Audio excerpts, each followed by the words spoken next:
అందరికీ నమస్తే. సీఎం రేవంత్ రెడ్డికి సంబంధించిన ఒక ట్విట్టర్ పోస్ట్ ఇప్పుడు వైరల్ అవుతుంది బాగా. ఎందుకంటే ఆయన ఆ పోస్ట్లో పెట్టిన ఇష్యూ ఇప్పుడు ఈ కాలానికి కరెక్ట్గా సరిపోతుంది. ఖమ్మంలో వరద, వరంగల్ రూరల్లో వరద, మహబూబాబాద్ జిల్లాలో వరద, దాదాపు ఖమ్మం ఉమ్మడి జిల్లాలో 9 మంది చచ్చిపోతే రాష్ట్ర వ్యాప్తంగా 27 మంది చచ్చిపోయారు ఒకరోజు వానకు, 24 అవర్స్ వానకు. అయితే ఈ ఎక్స్గ్రేషియాకి సంబంధించిన ట్వీట్ అది. ఇది జిహెచ్ఎంసీ ఎలక్షన్స్ అప్పుడు ఒక మేనిఫెస్టోకి సంబంధించిన ట్వీట్ ఇది. రేవంత్ రెడ్డి ఏం పెట్టిందంటే, కాంగ్రెస్ మేనిఫెస్టో జిహెచ్ఎంసీ ఎలక్షన్స్ 25 లక్షలు to the families who died in floods. వరదలు ఎవరైతే చనిపోయినారో వాళ్ళకు 25 లక్షల రూపాయలు ఇస్తాం. 2.5 లక్షల నుంచి 5 లక్షల వరకు హౌజెస్ డ్యామేజెస్ ఇన్ ఫ్లడ్స్, వరదల ఎవరైతే ఇల్లు డ్యామేజెస్ అవుతాయో వాళ్ళకు 2.5 నుంచి 5 లక్షలు ఇస్తాం. 50,000 assistance who are affected by floods, వరద బాధితులు అంటారు. వరదలు ఎవరికైతే ఇబ్బంది అవుతుందో, ఇంట్లోకి నీళ్ళు వచ్చి లేకపోతే వీళ్ళు సర్వస్వం కోల్పోయి ఉంటారో, ఇంట్లో తిండి కూడా లేని పరిస్థితులు ఉంటారో వాళ్ళకు 50,000 రూపాయలు, ఎవరికైతే ఇంట్లోకి వరద వస్తుందో వాళ్ళకి 50,000 రూపాయలు ఇస్తామని ఒక ట్వీట్ చేసింది. ఇప్పుడు జిహెచ్ఎంసీ ఎలక్షన్స్ మేనిఫెస్టో ఇది. జిహెచ్ఎంసీ ఎలక్షన్స్ మేనిఫెస్టో అయినా ఏ మేనిఫెస్టో అయినా అది ప్రజల జీవిత పరిస్థితులు, వాళ్ళు వరద వస్తే లేకపోతే ఒక మనిషి చనిపోతే వరదలు వచ్చి ఎట్లా ఉంటుందో దాన్ని కొలమానం చేసుకొని పార్టీలు మేనిఫెస్టో పెడతాయి. మరి ఇక్కడ జిహెచ్ఎంసీలో అయితే ఎట్లా గెలవమని పెట్టినారు ఈ మేనిఫెస్టో ఇది. జిహెచ్ఎంసీలో 25 లక్షలు ఇస్తామన్న వాళ్ళు ఇప్పుడు ఎంత ఇస్తున్నారు తెలుసా? ఇప్పుడు అక్కడ ఖమ్మంలో, తర్వాత రాష్ట్ర వ్యాప్తంగా చచ్చిపోయిన వాళ్ళకి, వరదలో చచ్చిపోయిన వాళ్ళకంట 5 lakhs ఇస్తారంట. మొన్నటిదాకా 4 lakhs ఉన్నదంట. మేము 1 లక్ష పెంచి 5 lakhs చేసినామని చాలా గొప్పగా చెప్తున్నారు. నిజానికి కలెక్టర్లకు ఆల్రెడీ దీనికి సంబంధించి 5 కోట్ల రూపాయలు కూడా రిలీజ్ చేసినారు. ఎవరెవరికి? మహబూబాబాద్, ఖమ్మం, తర్వాత భద్రాద్రి కొత్తగూడెం, సూర్యాపేట, ఈ 4 జిల్లాలకు, అదే ఎక్కడైతే వరద ఎఫెక్ట్ అయిందో ఆ ఏరియాలకి, ఆ జిల్లా కలెక్టరేట్లకు 5 కోట్లు విడుదల చేసిండ్రు. మరి ఈ ట్వీట్ ఏందని అడుగుతున్నారు అందరూ. అంటే ఎలక్షన్స్లో ఎట్లా గెలిచేది లేదు ఏం లేదని 25 లక్షల రూపాయలు ఇస్తామని చెప్పిండ్రా? మరి ఇప్పుడు చనిపోయిన వాళ్ళు కూడా 25 లక్షలు ఇవ్వాలి కదా. ప్రాణం ఎవరిదైనా పానమే. హైదరాబాద్ కూడా తెలంగాణ కాదు, వాళ్ళు మన తెలంగాణ వాళ్ళే. వాళ్ళు తెలంగాణనే, మనం తెలంగాణ, హైదరాబాద్ తెలంగాణ, వాళ్ళది పానమే, మనం పానమే, అందరిది పానమే.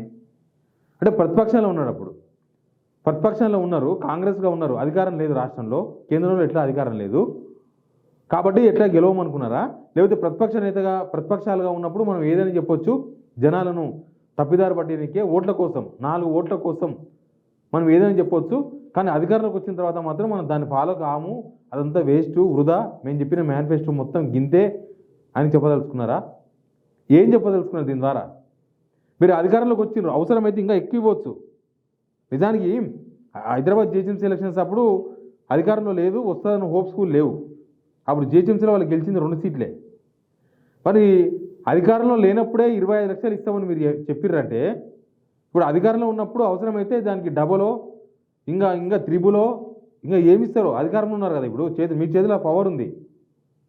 ప్లస్ మీ నిర్లక్ష్యానికి చనిపోయిన వాళ్ళు మీ నిర్లక్ష్యానికి 24 అవర్స్ వానకు 27 మంది చచ్చిపోయినారు, గంటకు ఒకరు లెక్క చచ్చిపోయినారు. ఇక ఎఫెక్టెడ్ పీపుల్ చాలామంది ఉన్నారు. ఇంకా చాలామంది జనం వాళ్ళు కాపాడుకున్నారు, కింద పడి మీద పడి, లేకపోతే ఎవరో వాళ్ళ ఇంటి పక్కల వాళ్ళు, వాళ్ళ చుట్టాలు, ఎవరెవరో వాళ్ళ ఫ్రెండ్స్ వాళ్ళు పోయి కాపాడితే చాలామంది కాపాడబడ్డారు. లేకపోతే మీరు చేసిన పనికి మీరు ఇంట్లో దుప్పటి మూసుకొని పండుకుంటే చాలా మంది పోవాలి. దేవుదయ బాగుండి ఎవరెవరు సాయం చేస్తే బతికి పట్టగట్టిరు. వాళ్ళు పొంగులేని అంటున్నాడు, వాళ్ళని దేవుడు కాపాడితే మీరెందుకు? దేవుడు కాపాడితే దీనికి మంత్రులు ఎందుకు? ఆ జిల్లాకు 3 మంత్రులు ఎందుకు? దానిలో ఒక డిప్యూటీ సీఎం ఎందుకు? దీనికి ఒక మార్పు అనే పేరు ఎందుకు? ప్రజాపాలన అనే పేరు ఎందుకు? సీఎం ఎందుకు? రేవంత్ రెడ్డి ఎందుకు? వీళ్ళందరూ ఎందుకు? ఇంకా దేవుడు కాపాడితే దేవుడు కాపాడతారు. కాపాడే టైంలో మనం పని చేస్తే దేవుడు ఇంత హెల్ప్ చేస్తాడు. మనం ఇంట్లో వండుకొని గాలిలో దీపం పెట్టి దేవుడు నువ్వే దిక్కంటే కుదురుతుందా? నువ్వు చేయాల్సిన పని నువ్వు చేయాలి, తర్వాత దేవుడిని నమ్ముకోవాలి. మీరు హైదరాబాద్లో ఉండి దేవుడు నువ్వు కాపాడతారని చెప్తారా నిన్న? ఇప్పుడు వీళ్ళకు 5 లక్షల రూపాయలు ఇవ్వడాన్ని ఎట్లా సమర్థించుకుంటారు? మీరు గవర్నమెంట్లో ఉండి 25 లక్షలు ఇస్తామని మీరు ప్రతిపక్షంలో ఉన్నప్పుడు చెప్పిన వాళ్ళు 5 లక్షల రూపాయలు ఇస్తే చాలు అని ఎందుకు అనుకుంటున్నారు? అంటే జనాల పానాల కింద లెక్క కడతలేరా? ఇప్పుడు అధికారంలోకి వచ్చారు కాబట్టి జనాలు కనబడతలేరా? మీరు దీనికి సమాధానం చెప్పాలి జనాలకు. ఇది వైరల్గా ఉంది ఈ ట్వీట్. ఇప్పుడు 25 లక్షల రూపాయలు కాదు, అంతకు మించి ఇవ్వాలి. ప్రతిపక్షం ఉన్నప్పుడు ఏం మాట్లాడతారో అధికారంలోకి వచ్చిన తర్వాత అది అమలు చేయాలని కదా మీకు అధికారం ఇచ్చేది. మీరు కనీసం 25 లక్షలు కూడా కాదు, 5 లక్షలు ఇస్తారట.